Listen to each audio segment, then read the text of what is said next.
Hello and welcome back to the 90s Math Podcast, your podcast for all things Newcastle United, hosted by three lifelong Newcastle United supporting buddies. Myself, D-Man, joined by my illustrious co-host, Jefferson, and the long-awaited return of AC. You good, guys? Good evening. Good Happening. evening. Good to be back in the house. Good. Yeah, feels good. I know I've been on hiatus for a while, but I'm back to tear it up. No, I'm joking. I'm joking. Boy, there's not much to tear up at the moment, boy. We'll get to that. But yeah, don't forget like, comment, subscribe, all that good stuff. Tell a friend to tell a friend. Get involved in the chat. Big up. We've got a few people locked in already. Big up PDK, Matty Mag, Tiger. Yeah, all ready to go, man. All ready to go. But yeah. So as usual, we're here to review the latest Newcastle United game.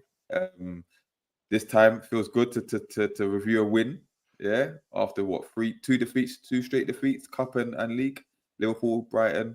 Yeah, so we travelled down to West Ham. I did as well. I was there in person. It finished West Ham 0, Newcastle 1. Guys, how you feeling? Relieved? You know, it was a must-win game. You know, given what happened at the weekend, how are you feeling after that, AC? Yeah, I feel really relieved. And just to go back to my prediction, I predicted 2-1. So I went into this game thinking we were going to win because I think I had to put myself to reality of like where West Ham are on the table. And I know they've been picking up some form, but I thought to myself, we should bring it to them. And I did know as well, it'd be quite a big game, a test for certain players, like Barnes coming in for Gordon. This is Gordon's first game missing as well. So I had that at the back of my mind a little bit. And when I thought of the 2-1 score, not to say that like we're going to go and then just walk over them, I knew it'd be a bit cagey and tight. But boy, when I saw that lineup and I saw they had 5 at the back, I was like, this is going to be a long evening, because I knew they're just going to sit back and just hold it. But at the same time, with Potter, what he does there, he does adapt it. So it's a 5 at the back, but when they go on attack, it's 3 at the back.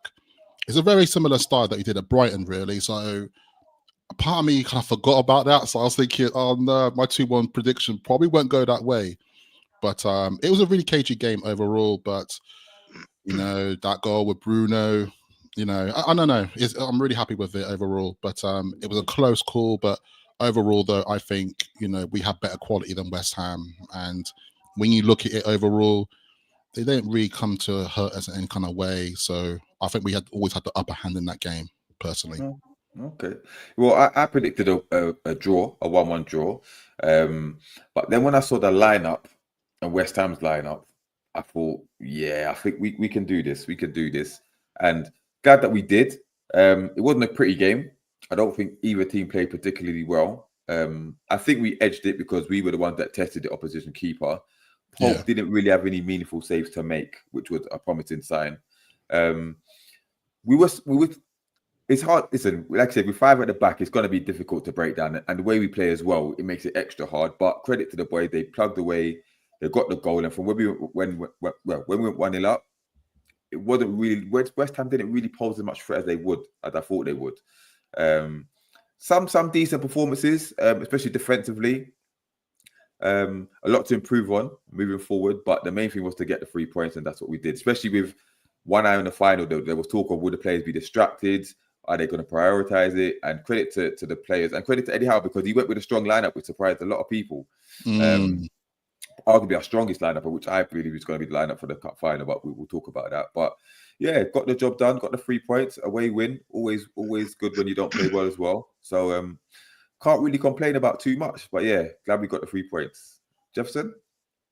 Yeah, really thrilled with that win. Obviously, the performance weren't the best from both teams. I think it was quite what you would describe as like a gritty game.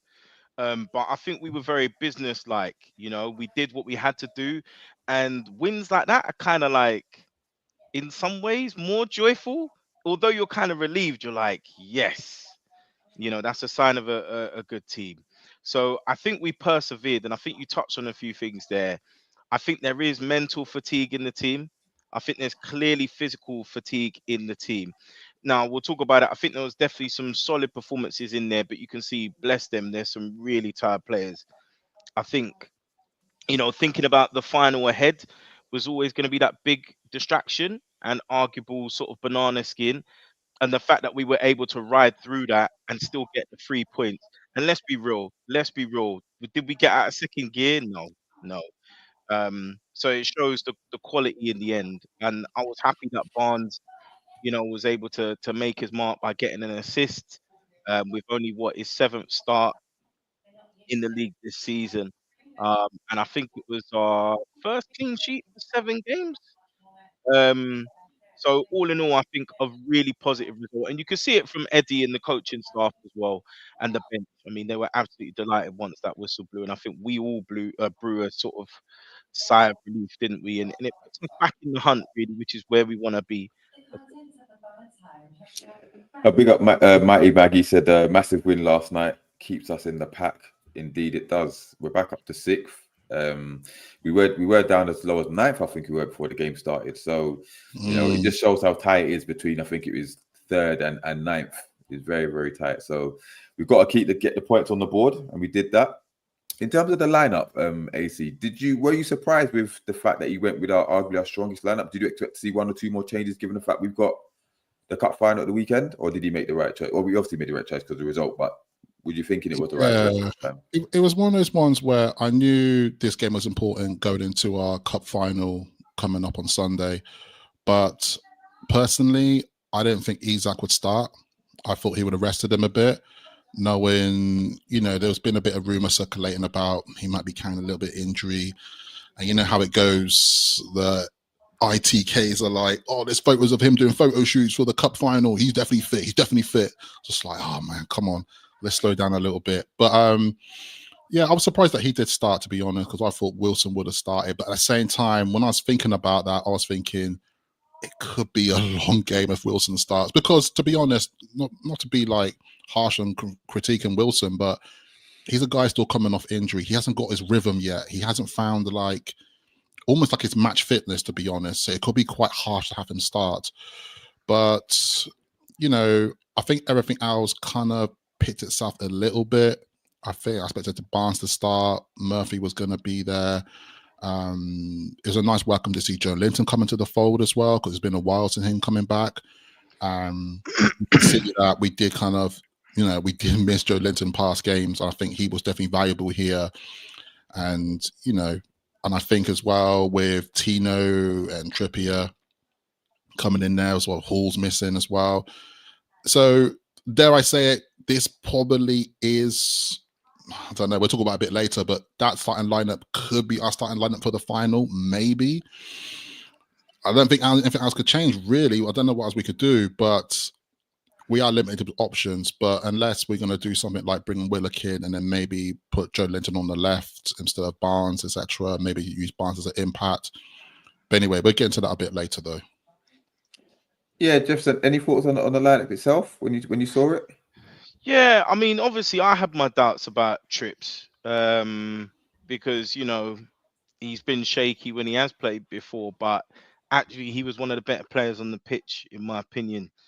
So I was initially concerned. And yeah, I think, look, people have mentioned it in the chat already. Pope, he sort of had one calamity moment that could have, he luckily sort of headed it away, didn't he? We gotta talk about Pope, man. You're just like, man, this guy. And because the thing is, when you look at the game, particularly that first half, I was going off in the chat, wasn't I? Liverpool just equalised, by the way. Oh wow. Oh, offside.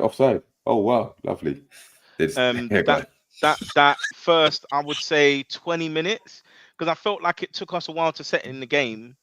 There were times we were given possession away very cheaply, and part of it was Nick Pope getting it back and hoofing it, which we know Dubravka isn't really going to do unless he's under pressure. So yeah, it's frustrating seeing that kind of thing. But like I say, I highlighted before, I just think a few eyes were on Barnes in terms of if you're in one of those front three positions, you're basically asking to set up or score a goal. And he was able to produce and do that. That's what we're looking for out of our forward players. We know that Isak obviously is not quite 100%. And I was shocked to see him start. I thought, particularly as Wilson has a great record against West Ham, I believe it's a team he scored the most Premier League goals against. So Eddie may have been tempted to start Wilson. And to be honest with you, there's a chance Wilson, who knows, he might have scored if he played, but if he started, sorry. But yeah, other than that, it was nice to see Big Joe coming in, J7 coming in to give the team that physical presence, that lift in the midfield particularly. Yeah, similar to you guys, I thought that Wilson would have started because to me, Isak's not fully fit, right? And I think he showed that in the game itself. He isn't fully fit. So I thought this was a game for Wilson to start. Like you said, Wilson had a very good record against West Ham as well. I was actually glad to see Tripp start at right back and Tino at left back. And like I think PDK said, the trio in the middle is back together. No more worries, no worries, guys. But don't know about that. But yeah, it was good to see the first choice midfield because Joe Linton's been away for a while. He just come back from injury recently, so we need to get back up to speed. So yeah, we'll talk about his performance later because I thought he was one of the better players, to be fair. But yeah, other than that, no surprises really. Maybe Willett could have come in, but I did think that Barnes would start. Maybe an audition for the final. Not sure if he done enough, but time will tell. Time will tell. But let's get into the game itself, because I think it was wasn't it after 40 seconds that Souček went through? Wow. Souček went through. I mean, come on, man. What the hell was that about? Yeah, and listen, thank God he can't finish, innit? But I listened to his head. But yeah, that was the let off for us. And I think other than that, in the first half, Kudos went through, yeah, and well done for Trippier to get back, right? But Kudos stopped and he turned. I don't know why he didn't take it earlier. It tested Nick Pope, but luckily he didn't, and good recovery from Trips. But what of note? Which chances of note did we carve out in the first half? Anyone? Because I know there was one that Ariel to make a save down to his left. I think it was. I can't remember who. Deflection, wasn't it? Yeah. Yeah. Was that off Barnes? I'm not sure. It might have been.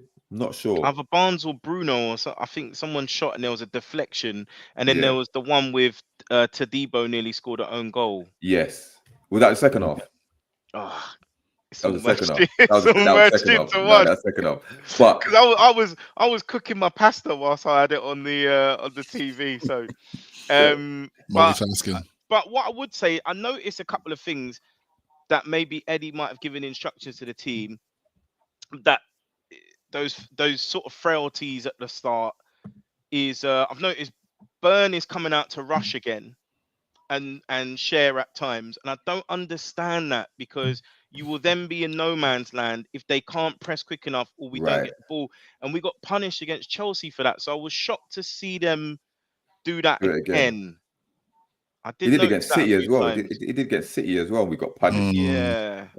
My frustration with us in the first half is that we were overpassing it. I know they had the low block, but there was opportunities when we could have shot from distance or taken a shot earlier or let off a pass earlier. We just kept on passing side to side and trying to get that perfect opening, which was kind of frustrating. And obviously with this is where we missed Lewis Hall, because Tino was getting a lot of joy on the left hand side, but he's not left footed. So he's always cutting back. He's always checking back. Yeah. It's by that time they're back into position. It was kind of frustrating, but bit of a nothing half if I'm honest. Yeah, AC, any thoughts on the first half itself? Yeah, I think there were moments where I was thinking, this is going to be a long day at the office, because, like you said, opportunities were there, and I think there's often times I felt like we just weren't taking them. We didn't take the risk, didn't shoot early, didn't cross early. There were some moments as well. I think Bruno had some opportunities. There were some bits where it's very intricate. The passing was quite close. It was very cagey, obviously. So they're just doing the 1-2s, pass the ball through. Sometimes the ball was overhit. Sometimes the ball wasn't hit hard enough. It was just not quite making it and such. There were some opportunities. I know Toon Army trying to feed the ball, thread it full quite a few times as well. Isak would get the ball to his feet, but then crowded. Once again, 5 at the back, man, it's just suffocating. And I was just thinking, West Ham are going to play this game all evening. They're just willing to defend and willing to hit hits on the break. Because on the break, Kudos was obviously their main threat, really. Nothing else. Because I was surprised with their lineup a little bit, going back to lineups, because I thought Paqueta would have started, to be honest, because when he starts for them, I feel like they have more of a threat going forward, personally. And when he saw him on the bench, I thought, yeah, we've got a bit of a chance here, because when he did come on second half, and I'm jumping ahead a little bit here, but all of a sudden there's a little bit more spring in their step to go forward.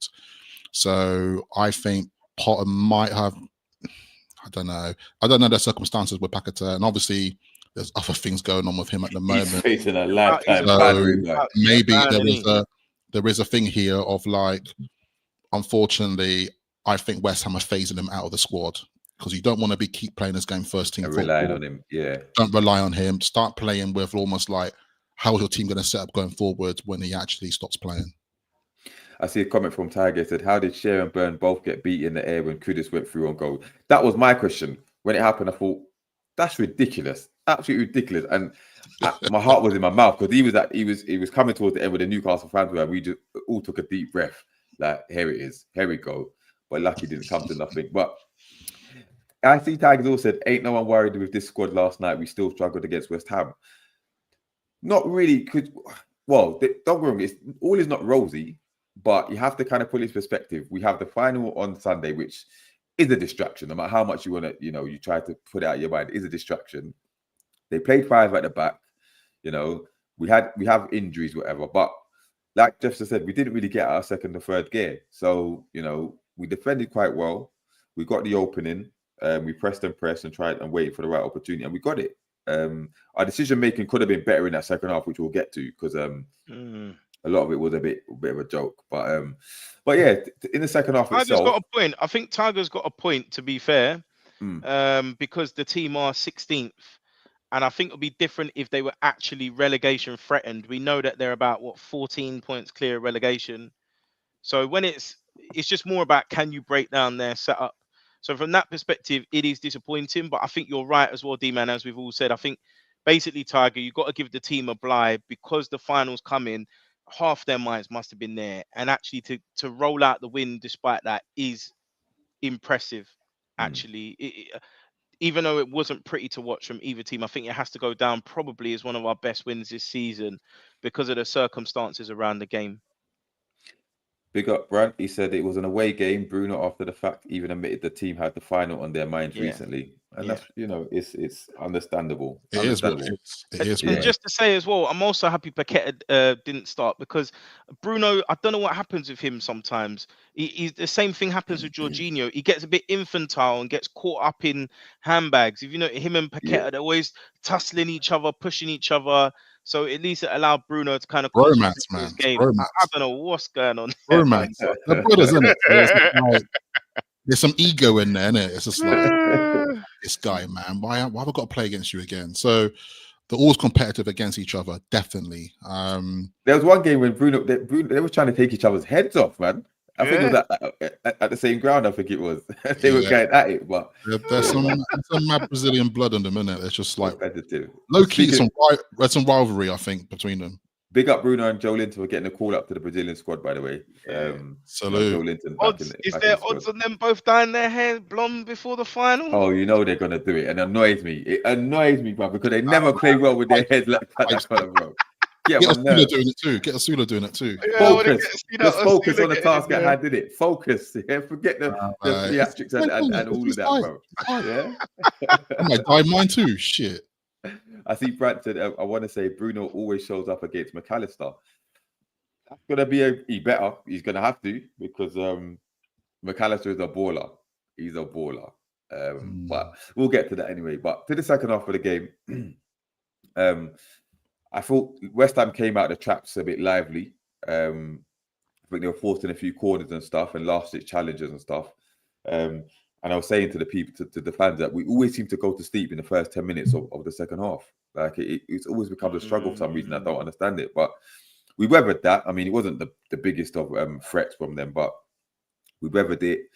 And then of note, the chance that we spoke about when Tadibo almost scored the own goal. Great save from Areola. I believe Isak should have put that in the net. The rebound, yeah. Commentator said it came at a high angle, but from where everyone else was looking in the ground, we was like, you were behind the goal, weren't you? You behind right the goal, right behind the goal. Behind the goal, yeah. how did you miss? Why? How did you miss that? And why didn't you use your head? Like, but listen, and when he missed that, I thought, you know what?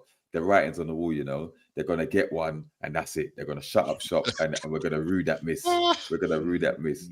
But it was a great save, to be fair, initially from Areola. But that's when we started to go into the game a little bit, and then obviously the goal comes. Harvey Barnes, at the second attempt, he did try to shoot, and then the rebound, he flicked a nice little ball through at the back post, and there's our captain Bruno at the back post to slot it in. I did like his celebration, his little jig, whatever, right by the Newcastle fans. But yeah, what did you guys think of the goal, AC? Yeah, man. I just want to give a shout out to Barnes for that cross. I know he did try to shoot first, so people are going to be like, yeah, he didn't intend to do it first, but he still did that cross, which was beautiful. And I know some people are saying that, like, did Isaac push such and such in the back so he couldn't jump up on that? I'm just like, get out of here. Anyway, it was a good goal, man. And it just reminds me of just like when you have Bruno playing positions like that, he can score goals for you. And once again, you know, we talked before, and I don't want to bring it up again about like the advantages of Toon Army playing and Bruno pushing up, but this is quite evident of that once again. But I'm really happy for Bruno and particularly Barnes as well. And I definitely want to talk a bit of Barnes a bit later, because low key, I think people are not realizing that, okay, we might have like lost Gordon through suspension and stuff, but guys, if you do your homework and check the stats on Barnes versus Gordon, you would be surprised. Now, I did a bit of homework, as you do, right? I'm going to get this up real quick, because it's really surprising when you start realizing, because Barnes so far this season has played 899 minutes. Gordon has played 2,122 minutes. Now, the stats is that Barnes has 23 appearances, Gordon has 26. Obviously, Gordon has started more games, but this is where it stands at the moment. Barnes has 5 goals, Gordon has 6. Barnes has 2 assists, Gordon has 5. Now, don't get me wrong. I'm not saying that Gordon has been awful, because Gordon has, you know, has contributed to some great wins and such. But what I'm trying to say here is that with minutes played and with the contribution to Gordon assists, Barnes is statistically actually better than Gordon, believe it or not. So with Barnes bagging an assist in there, I think, you know, it just proves his worth. And I think, you know, a lot of fans were calling for his head at certain points, saying that, why did we buy him? We wasted that money, blah, blah, blah. But I think people just need to understand about the reality check. The stats don't lie. So I'm really happy that he contributed to keep his stats going with, you know, those few goals and assists, with how many minutes he's played. It shows his worth there. So it might be a blessing in hindsight of like, you know what, Gordon, you're not available for the final, but actually Barnes has something to prove here. And, you know, that goal opportunity, it did come from him. Despite obviously a great finish from Bruno there, Barnes is responsible for that goal. I see Brant coming in your comments. He said, look at the minutes played. That's where we see the goal in the time of the pitch. And he also said, we also forget early season, he won us 2 games, Tottenham and Wolves, which is true. And yes, I do believe we need to run in a team. Yeah.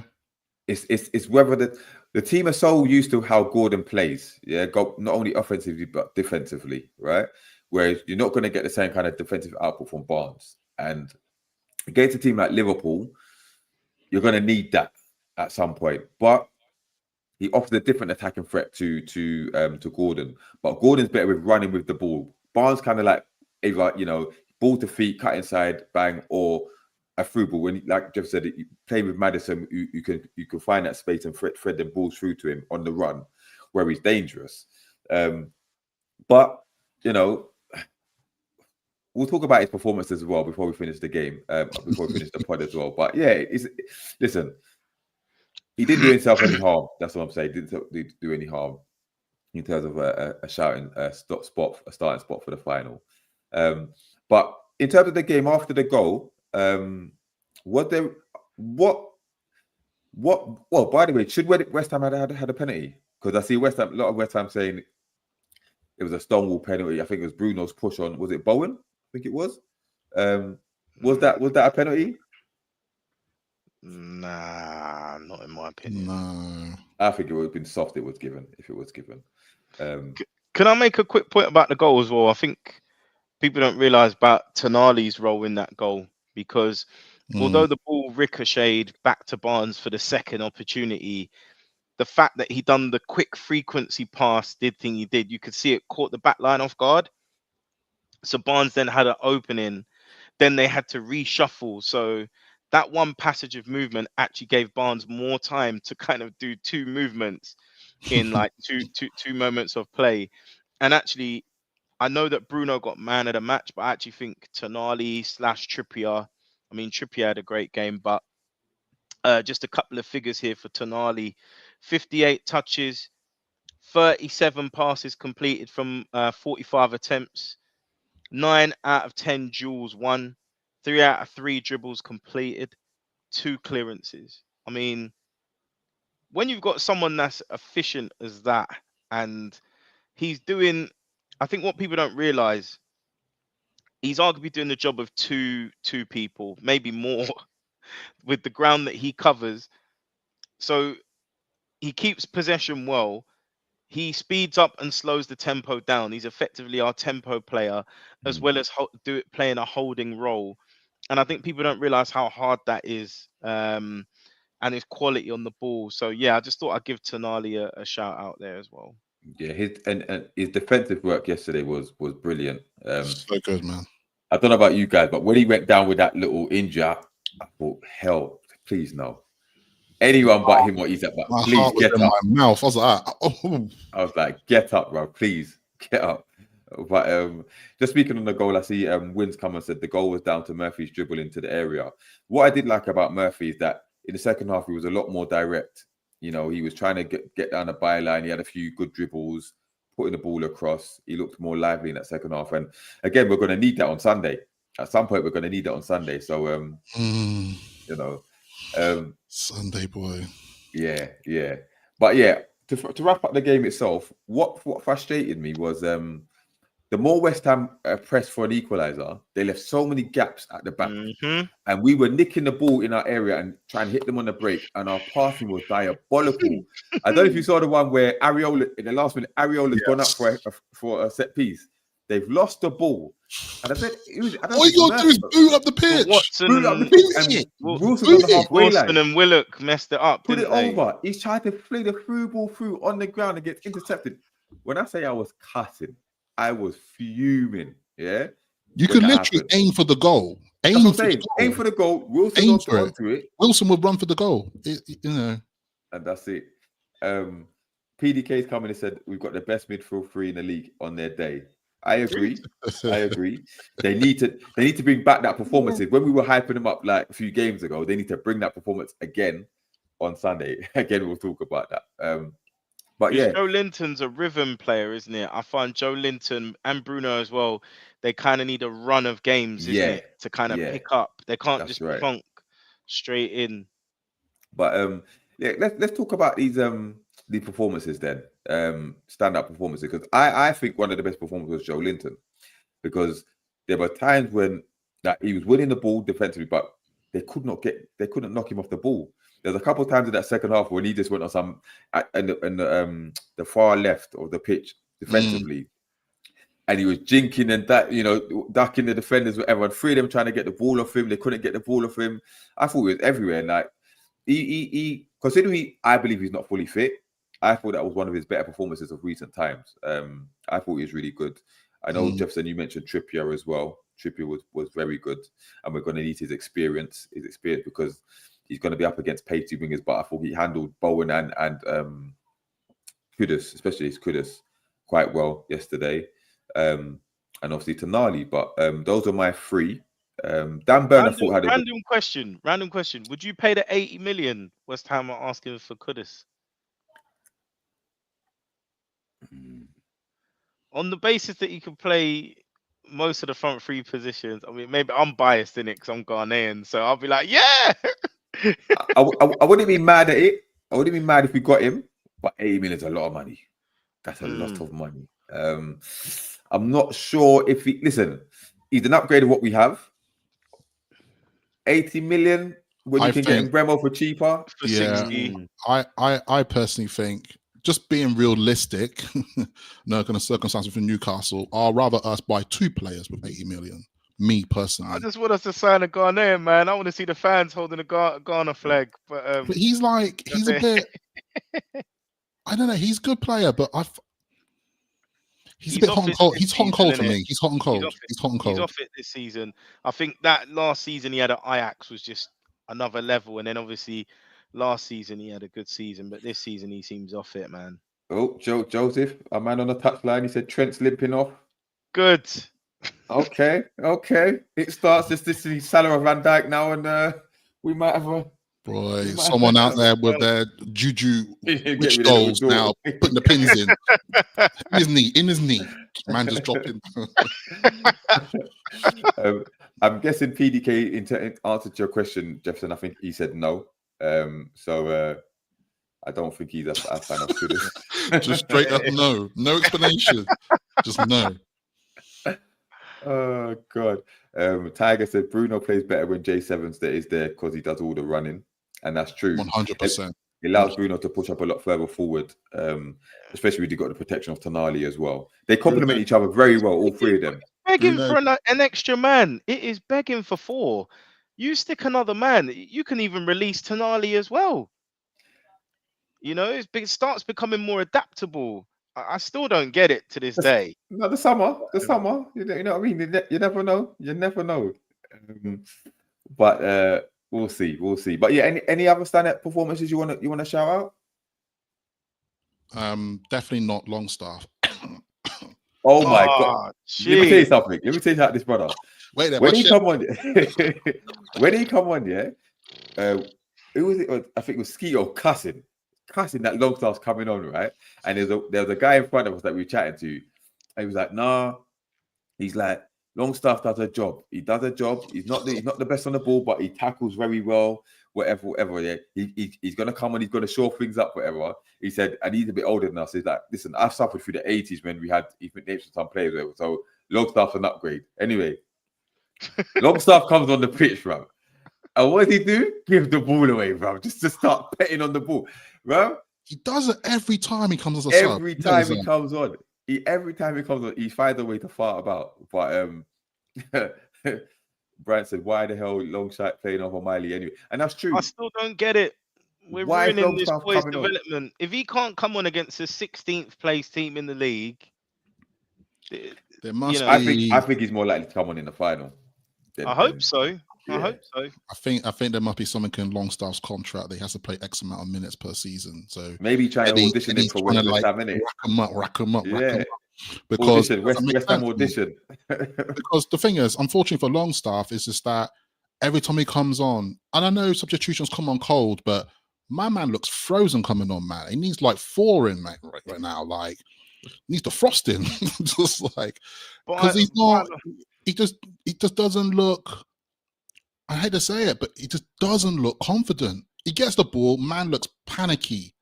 He almost just like doesn't look who to pass to. He just passes it. He's hoping for the best. The funny thing is, we got lucky as well, because there was a chance that was so similar to the way we conceded the goal last year. But luckily, I think Tino blocked Kudus. Yeah. You know, when it came to the edge, I thought, oh no, because he banged it as well. And then someone got their body in the one. I thought, thank God for that. And that came from Longstaff losing the ball. The funny thing is, if you watch him, especially at throw-ins, he hides from the ball, he does not want to receive that ball. Because you see Tonali running around, first touch back to the thing, and get calls for it. This guy goes missing. He don't want no parts of it, bro. No parts. But Tiger said, lads, he gets a 10K bonus every appearance he makes. What a joke. Wow. Is that true? Is that legit? Nah. I just wanna highlight as well, earlier in the season where people were like, nah man, we pay better with Longstaff. Where are you now? Come at the shadows. Come at the shadows. Win. Come at the shadows. But who was picking him? That's Wins boy. That's Wins boy. Someone was looking at him in training. People he was better than Tonali. People were like, we pay better with Longstaff. Someone has to pay for their crimes. People were saying that's factual. Someone has to pay factuals. for those crimes, boys. People were saying as a The fact. good thing is he's now well down in the pecking order, and it looks like he will be sold in the summer. He will be. I think he will. I think he will, because it makes sense that, I mean, it'll be some excellent profit. I mean, for the club, because he's a homegrown player, so it makes sense. And I think we also got plenty of other good homegrown players that we need to embed in a bit more. I think Miley deserves a lot more, and I think we'll hopefully see more fruits of his labor next season. But yeah, man, Miley's ceiling is high, man. Like, obviously, I've not been in the pod. I know you guys talk about FA Cup and stuff. And what game was it he scored? Was it was it? No, he scored against Birmingham? No, Birmingham. No, what was it? Oh, what game was it? Was it Bromley? Bromley. That was a while ago, isn't it? Yeah. So I've not been on the pod, but yeah, he scored in the league as well. He did. Yes, he did. He did. Against Forest, or no? I can't remember. Someone in the chat let us know. Someone in the chat let us know, man, because my mind's gone blank. I think it was Forest. I think it was a home game, wasn't it? Yeah. I think so. I think it was Forest. Great finish. He's got a shot on him, but the thing for me, I just like, he's someone that will not give the ball away, and he makes the right decisions. And I just think at the highest level of football, if you look at a lot of the teams, they've got players that just don't make the right decisions and don't give the ball away. Wait there. Win has decided to come outside with this statement. He says, "We're here. Stats is still better with him starting than without." Oh, Win. Hold a minute. Win. Should Longstaff be in the team instead of Tonali? Yes. Because you've got the stats here. So are you saying that means that Longstaff should be in the side more than Tonali? Let us know. Yeah. And we'll come find you. But anyway. Win. Don't make me bring out the comparison stats of Longstaff versus Tonali for the season. Don't make me do it. Big up Kante in the building. He said, better late than never, my people. Big up Kante. What's going on? Talk about late. Let's talk about Brighton, my friend. Yeah? Let's talk about Brighton. Oh, no. You lot cost me money. Yeah? You cost me money. But anyway, I told man, Fulham can't chat to us. I told them Fulham ain't seen us in this league. I told them. Yeah? The cup final was beating us, but it's all good. Big up Kante, man. Big up Kante. Yes, Tiger. Cunha, I would love Cunha. I would absolutely love Cunha, man. But then because he's going to go Chelsea, man. Because the thing is, the kind of player who just go Chelsea. You can see it already. I still feel like, even though, to be fair, Isak has shown us this year he can play through the middle. There's no reason why we can't bolster our front line and either one of them could play wide. Listen, no, Cunha plays wide. Isak is our god, man. He's up top. Yeah, but Cunha's got a banging shot on him, though. He has. So when Cunha can play on the wide, and when Isak needs a rest, Cunha can be up top. But the thing is, let's be honest, the only way we get Cunha is if Isak leaves. And who are you taking, Isak or Cunha? Well, Cunha's, I think they said, is it 60 million or 65 they want, I think. Yeah. He's not coming to play second fiddle to Isak. Yeah. So the only way he comes is if Isak leaves. Now, if you have to have one or the other, I'll sell Gordon. Yeah, we know. I would as well. Line. But if you had to pick Isak or Cunha, who is it? I would play. Huh? I think both of them. No, obviously Isak. But I'm just saying, you can play both of them. I don't think it's one or the other. I think. No. I'm saying if you had to choose. If I had to choose. Yeah. Yeah, obviously Isak, innit? Where you going? Makes me nervous, bro. This big man. This big man. Put him up. But yeah. So listen, we're now in 6th place, right? We're back amongst it now. I think first, I'll get to a question in a minute. I saw a question in the chat, but does that give you more confidence now that we can push on and secure that Champions League place? No, because the running is long. The running is long, and I know it feels like it's only 10 games, but it does take a while to get through it, and a lot can happen. There's almost like mini sections to it. So say if we won the next 2 or 3, we know we'd have to keep that up. It's not assured. You have to go right to the end, don't you? And as you can see in May could be a month of pleasure or a month of hell. Do you know what I mean? So, and this is the frustrating thing, you see. The sins of the past come to haunt you now, because we could or should be where Forest are if we hadn't messed up earlier on in the season. Now we're still in there, but it's at that point where we can't have too many errors. Do you know what I mean? Like, We just got to consistently be picking up 3.1 point, 3.1 point kind of thing. I agree. However, the fact that even Forest, yeah, because what we're four, how many points behind Forest? Four or five behind Forest. Now, even that, every team is slipping up when they shouldn't do. Yeah, bar Liverpool. Yeah, even Arsenal say, but we're not going to catch Arsenal. But every team is slipping up, and they've got difficult. You can't. A lot of the games you can't call, because even if you look at this weekend, I think Chelsea go to Arsenal, City go to Brighton. Forest beat City, man. Like, yeah, you know what I mean. So, and Forest beat City the other day. Brighton beat Fulham just about. Bournemouth dropped points to Spurs. You know what I mean. So everyone could beat everyone. So we don't have to be fantastic. And I think everyone, a lot of teams have got a hard running as well. I don't think our mate. Yeah, there are. I think I saw it the other day that it was like comparison of everyone's run-ins, like basically Forest, City, us, Chelsea. Like everyone has tough run-ins. So I don't know. I can't really call it, but I would say like I can't write it off. I can't say we can't definitely not do it. There's an opportunity. Definitely opportunity. But I think it just depends. But to be honest, though, like I know we are going to talk about Sunday. We're going to have to talk about Sunday. But if, big if, capitals, if in bold, if, I'm not saying we are people, if we win the fight, if we win the final, right? Trajectory is one hell of a thing.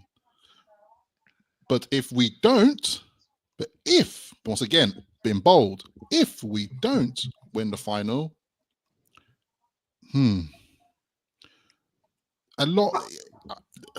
I don't know. No pressure, man. But this final could tell us a lot because I don't know, man. Losing the final like that, with everything they've been thinking about and going into it, if you lose a final like that, your next 3 games off the bounce in the league, I don't know. It's going to be hard to pick ourselves up from that. It's going to be hard. I hear you, but if you remember, I think there's less pressure on this final than there was on the last one, because the last one was the first final we reached in how many years? We're against an average Manchester United team, so there was a bit more expectation of us to deliver. When it wasn't there more, right? Yeah, the pressure was on. We lost that, and we still qualified for Champions League football after that. Yeah, we picked ourselves up, and we done what we needed to do. So we can do it again. Now, on the flip side, even if we win the cup now, do we then get worse? Exactly. Do we then like complacent now? Yeah, because the monkey's off the back, innit? We've got the trophy. So even if we don't make Champions League, at least we've won that trophy. It seems been seen as a success, you know, amongst the majority of the family. So personally, win the cup all you want. Push for that European spot. Oh no, you have to, regardless. You have to push for it. Don't just like rest on your laurels, right? Man. We need that money. I think it's really tough, man. I really can't call it, man. I might just like it's like it depends what side you wake up on the bed that day. it just really depends. But we're 4 points off third, by the way. We're 4 points off third. I think the issue is now, though, D-Man. I think if you look at Brighton, I think Brighton have turned a corner now. You know, they're picking up. I can see here we got Crystal Palace coming up. Crystal Palace have improved. I know that they lost Mateta, isn't it, with the FA Cup injury. I think he'll be back then. He'll be back. That's Brentford, we've beaten Brentford, as we know, in the cup, you know, but again, on their day, that's at home. Obviously, Man United, we can beat them. Villa, again, it's a tough one. There's no givens here, you know. There's definitely no givens. I will say, Brentford, they've only beaten us once in their history in the Premier League since they've been in the Premier League. Yeah, and that was away from home the other day. Yeah. Leicester, I expect to beat. Manchester United, I expect to beat. Villa, that's an iffy one. We don't know what their Champions League schedule is going to be like at that time, whatever. Ipswich, I expect to beat. It's just May. Brighton, I do not expect to beat. And they're essentially playoff games. They're playoff games, aren't they? They are, because they're all competitive. When the stakes are high, I expect us to beat Chelsea at home. I think we will beat Chelsea at home. Arsenal away, they've got nothing to play for by then. Yeah? So we could get something there. And Everton at home last 18, I think will beat. Yeah. That's away though, isn't it? That's away. No, No, Everton's at home. Everton's a No, home. I mean Arsenal. Arsenal's away. I know we beat them in the cup, but I just don't. I'm not saying we'll beat them. I'm not saying we'll beat them, Saka but will be back by then as well. yeah, I don't think there's no point risking Saka for the season unless they're through to the Champions League final. There's no point risking Saka for the season. Let him recuperate, and he won't be match fit anyway. He won't be fit anyway. Away from home, when they've got nothing to play for, the ground will be half empty anyway. Like no one's gonna want to turn up to that game with an atmosphere when the league's done, unless they're fighting for second place at the time. Second place merchants. You know what I mean? So, hey, Chris, is Chris still on? Chris, you still on? I want to hear if you think we can beat Chelsea, and if you think we can finish on top of Chelsea, what you think the result at St. James's will be in May, if you're still online. I would like us to beat Brighton because I still feel upset that we didn't have a good outcome against Brighton towards the end of last season when you know, when that build up, that running. That cost us. Yeah, I know it did. Cost us, man. So April does look favourable. You know me, how I feel about Man United. If there's one game I want to win, let's win that game, man. I'll wear that on my shirt once again. Villa away is tricky, but Villa, they're up and down. It's the possibility is there, man. It's there. I see Brent said that I expect we beat Brighton and Everton at home. Chelsea are not playing well at the either, but they could be better or worse by then too. Yeah, interesting. And Candace said if Fulham can beat Chelsea, then the Toon can. By the way, B-Man, you missed it. Me and Kante, we got into a big debate again about Hall and Robinson, but we went through some stats, and yeah, I conceded right now that Robinson that's fine. is. I'm listening to all the commentators. They all say who's been the best left back this season. Yeah. Don't shoot the messenger. Don't shoot the messenger. Yeah. I saw Robin. Was it last season? I saw because my son watches all sorts of football, innit? I see Cole Palmer ducking Robinson, mate. I see him ducking him like little flicks over his head and all sorts. I thought, okay, cool, interesting. But nah, listen. I still think Perkins has been the best left back, but the commentators are all. Did you see that cross? Cool. Did you see that cross against Spurs? Oh my, that's one of the best I've seen. Wow. Did you see it, AC? Bournemouth v Spurs. No, I haven't seen anything from that game. Pelting it. You know them ones there. And then he stopped. He's looked up, whipped it, and then Tavernier steams in at the back post. It was such a good cross, man. But listen, let's. So what? Do you think, as it stands, so you don't think we're going to make Champions League? Is that right, both of you? For me, it's just that fifth place. Are we going with fifth place available in that? Yeah, I predicted fifth in our predictions episode before the season started, but I didn't know it would result in Champions League. I still think it's possible, but it means there has to be very minimal mistakes between now and the end of the season. And as I said earlier, and Brent was agreeing in the chat, the checks are due payment now because a lot of the silly errors. And the first 15 games when we were messing around, fucking around, that could cost us later on. So now we're at a point where we can't have any mistakes. And I know other teams will kind of be shaky around us, but we can't let that off. It reminds me of, like the 110-meter hurdles. You got chaos going on around you, but you just got to stay in your lane. And even if you clip a hurdle, you've just got to keep going till you get, till you cross that line. Yeah. That's the mindset we got to be in. Unfortunately, our fate does rely a lot on the other teams around us. Like, is Forest in a position where they haven't been in a position like that for a long time? So are they going to keep it together? Number one.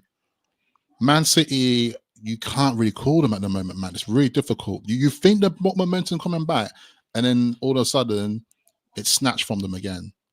So I can't see Forest slipping out of it, out of the top five. I can't see Forest slipping out of the top five. Yeah. I'm not saying out of the top five completely, but they could.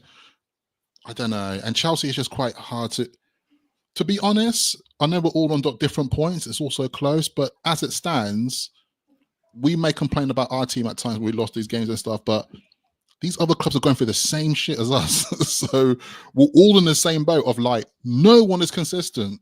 And all of them are spent, by the way. Bournemouth spent 126 million. Yeah, Forest spent money. Yeah, we're the only ones who expect money. We go with the same squad. It's nonsense. But we're here now.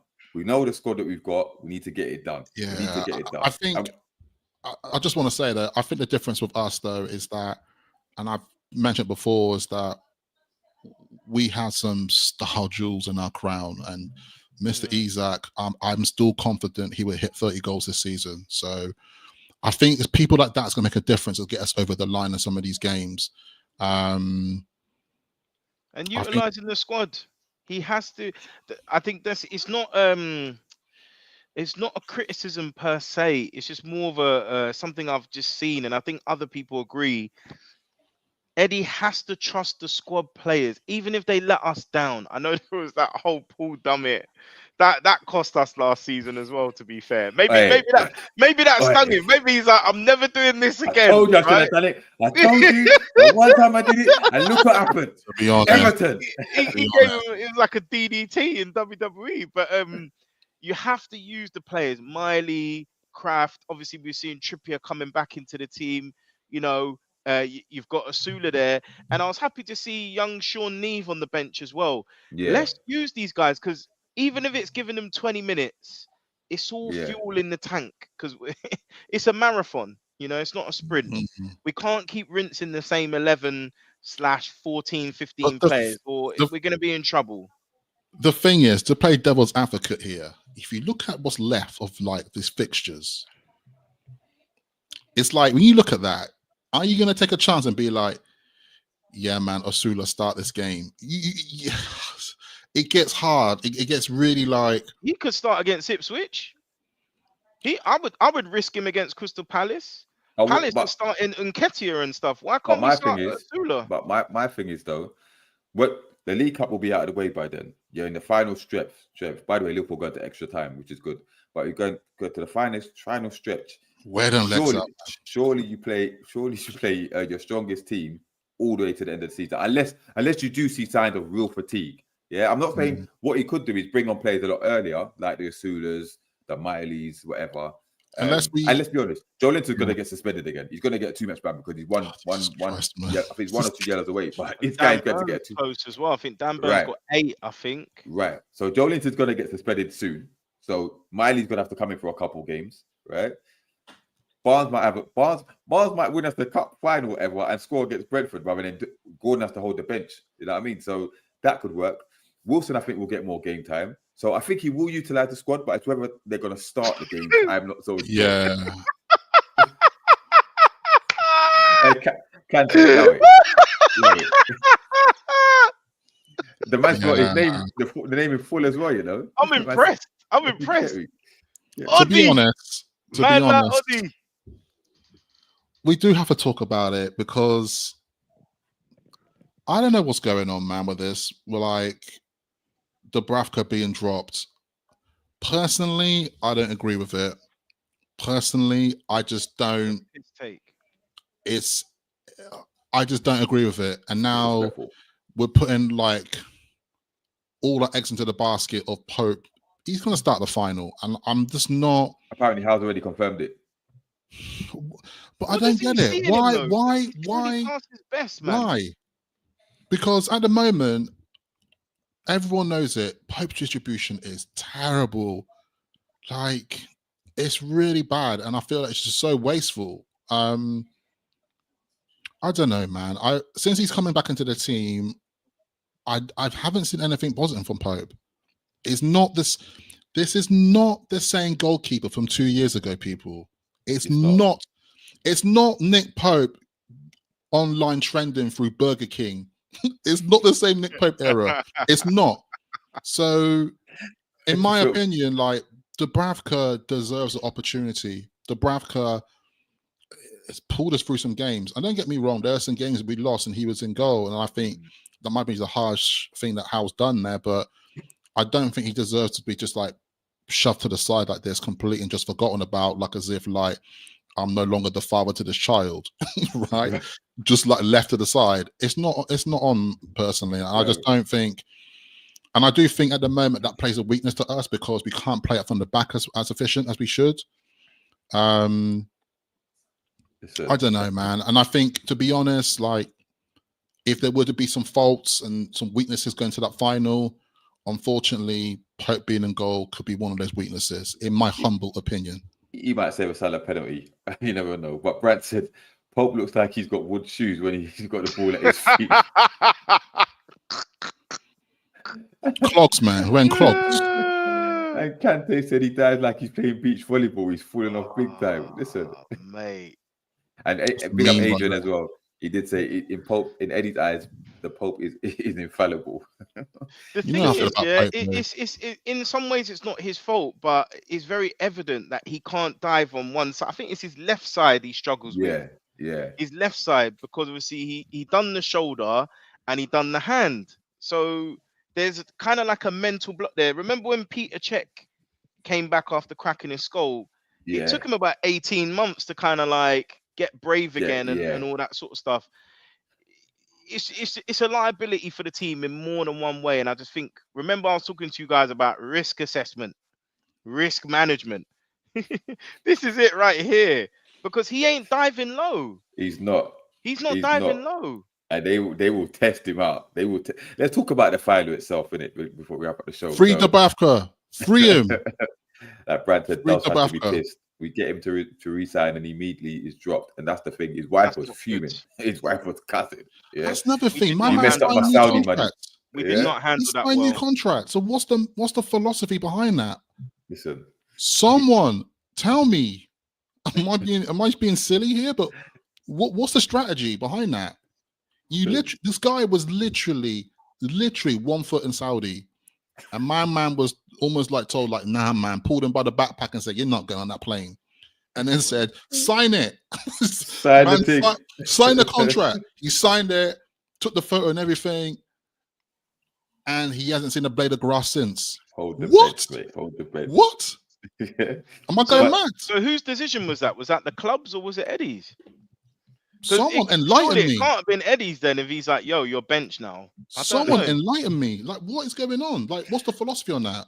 I don't know. Kante, we asked about that before, I think it was before Dubs came back, wasn't it?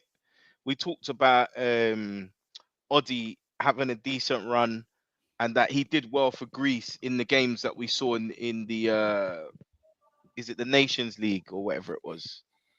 But I think it's a bit late now. Yeah, he'd rather play old man Ruddy than Oddy. Yeah, Oddy's fuming, man. He's in no man's land. He just wants to go. But let's talk about the final itself then.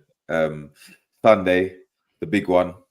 We play Liverpool at Wembley, League Cup final. Liverpool are currently in extra time, so they may be a bit more leggy. How are you feeling about this? Yeah, is there any sort of confidence that we can actually win this game?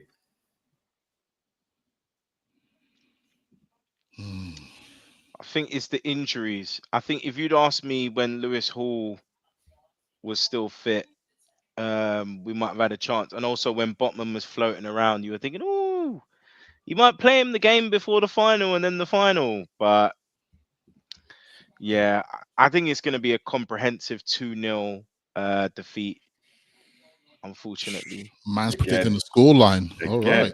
2-0 again. Yeah, I mean, like you said, had we gone there with a fully fit team with Botman and Hall playing, I would have given us more of a chance. I think we probably could have maybe snuck something. Listen, anything's possible. Liverpool are not playing well at the moment. Forget this game aside, they're not playing well. But they are better than us. Energy drink cup. Kante is predicting the future. Hey, listen, big up, man. I hope you lot win the FA Cup. Why? But energy drink cup, Listen, I tell you something. We're winning the League Cup and you're not winning the FA Cup. Yeah, that belongs to Forest or Brighton. Yeah, one of them is going to win, or Bournemouth. Anyone but you lot. Yeah. Who's the lower league team in there? The one left to you there. Them. Is it Preston? Preston, isn't it? Even Preston will probably get further than you. But anyway, you're not Shot. winning that cup. You're not winning that cup over my dead body. Shots. If you get to that final, I'm gonna bomb Wembley. bro. Kante for me itching to be like, get me on. Oh, listen, you win the FA Cup, you're not coming in ever again. I'm not here for your trolling. No way, bro. No way. Yeah. But we will never hear the end of it. I'm We telling will you, never- you know get that. muted. You get muted for the whole But thing. you know what? Respect to we'll come back to the cup game in a second. Respect to Fulham, because I remember back in the days, I had some brethren that supported them as well, and we were in the cussing corner. You know what I mean? You know, so me supporting Newcastle, like I used to hang out with some Fulham fans. We'd all be getting cussed, you know. But we made it through. Here we are. Yeah, but Brantford, yeah, it's really tough to see how we win, but it's not time. Is it not time that we beat Liverpool? I think about how amazing this win would feel. Listen, I booked the day off. Yeah, after. Yeah. Now either I'm going to be on a high or I'm going to be depressed, and I don't want to chat to nobody. So I'm hoping it's celebration. I don't know. We're gonna have to ride our luck. We're gonna have to ride our luck, and Liverpool gonna have to have an off day. Can you see them underestimating us? Maybe being a bit arrogant and thinking, "Oh yeah, we can take these," and then actually we end up say if Isak's really clinical and gets two in two chances, kind of thing. Well, the thing is, they fear Isak. Van Dijk fears Isak. Yeah, Isak has very good games against Liverpool generally, so they're gonna take him seriously. And remember, this is Slot's first opportunity at a trophy, right? To start the dynasty. So he's not going to be taking it lightly. It's whether fatigue will play a part in it, because they're playing. It's all about the midfield, isn't it? Really, can we win the midfield battle? That's the thing. If we win that midfield battle, that's the number one thing. Is that are we going to have a day where, let's be honest, Joe Linton's on it, Bruno's on it tonight. Like if they're all at their optimum. Right. I think there's a very good chance, and I think that's what it's going to rely on. Yes, there is threat with Salah. There is going to be Tino versus Salah. Yeah, it's the jewels, isn't it? It's going to be hard. It's going to be hard, but I think we're going to have to be very organized in terms of like the way we set ourselves up. I think defensively, we're going to see ourselves probably doubling up a little bit. So Tino's going to need help on the left-hand side. I'm expecting to see some very orchestrated thing, because when we're very orchestrated and it's very like, bro, it's like everyone's moving in particular positions. It's very like chess the first movement. leg against Arsenal. Yeah, when it's very structured like that and everyone has a drill and it runs and everyone's organized, they look to their left, my man's in position perfectly. When it works like that, we are very good and very efficient. And therefore, we're very good and reserving energy and very good on counter-attack, because I do have confidence of Isak being clinical when it needs to happen. And I think that's what we're going to rely on. It's going to be very clinical situations where you're not going to have a ton of chances, but when the chances come, you've got to take it. And I think that's where the difference is going to come for both teams, not just us, but I think Liverpool as well. They get a chance, they have to take it. So yeah, it could be quite cagey to start off with, but yeah, I think that's the way I see it. I think it could be a game of very methodical in that kind of way, where both teams set up very. I'm not expecting high flying game. I know Liverpool and Newcastle's like 3-3, 4-4. I don't expect that. I think this is going to be a very quite dry 1-0. Or if you're lucky, it could be 1-1. If we win this 1-0, if we win this 1-0, if they win, God forbid. Wow. God, I don't want to. If we win 1-0, man, like everyone's going to be changing their underwear, like come that. You know, it's going to be like 10-minute stoppage time, and everyone's just going to be like on edge, like completely. But I don't know, man. I'm not saying we're going to win. I'm not saying we're going to lose, but there's evidence that we could do it. There's evidence that we can't do it. But what worries me is our slow back line against their pacey front three. Yeah, and you've got the Salah thing as well. He's very clinical, right? That's what worries me. And also on the upper end, are we going to get enough support for Isak? Yeah, I'm not so sure. I hope we do. I hope we try to impose at some point of the game, try to impose ourselves on them, not just sit back for the whole 90 minutes and hope for the best and hope for a set piece or something like that. I hope we try to take it to them at some parts. Not all game, because we go helter-skelter, they'll just hit us on a break and I'll pick us apart.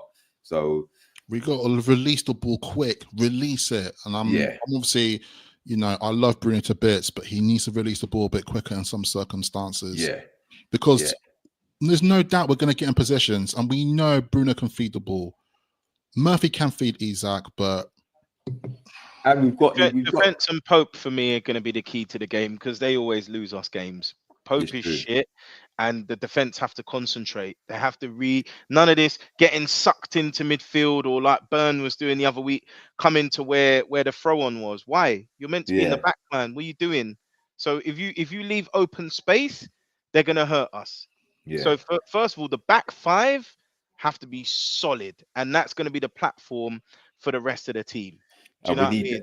We need that calmness of Tonali. Tonali's been there, done it. He's won leagues. Yeah.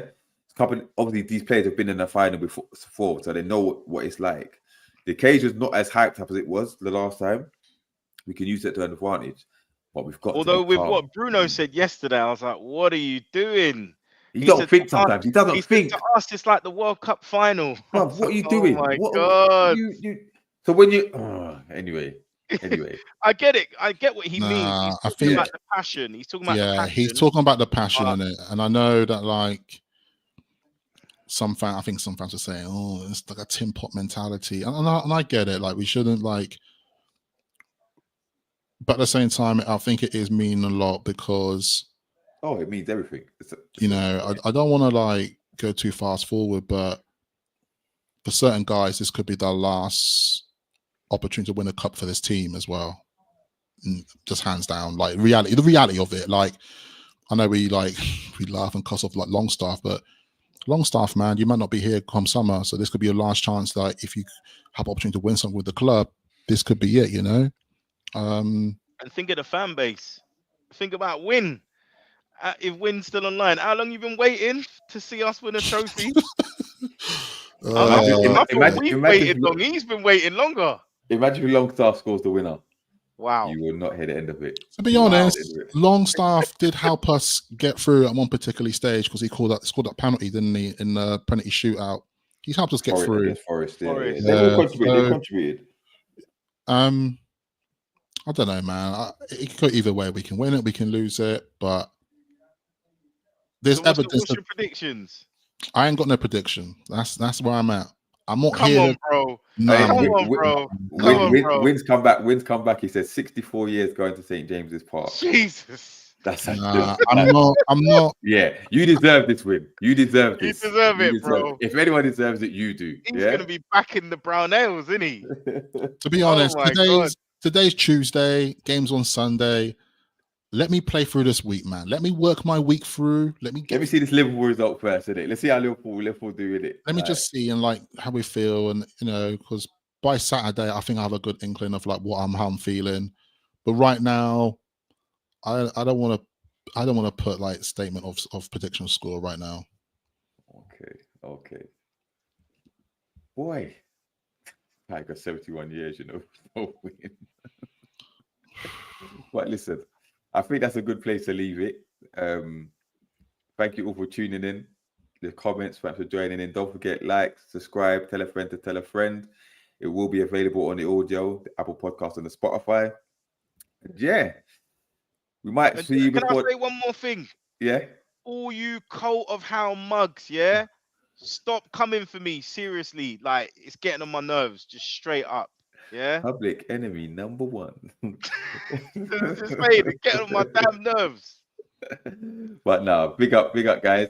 Until next time, we'll catch you later. Peace. Salute, people. In a bit.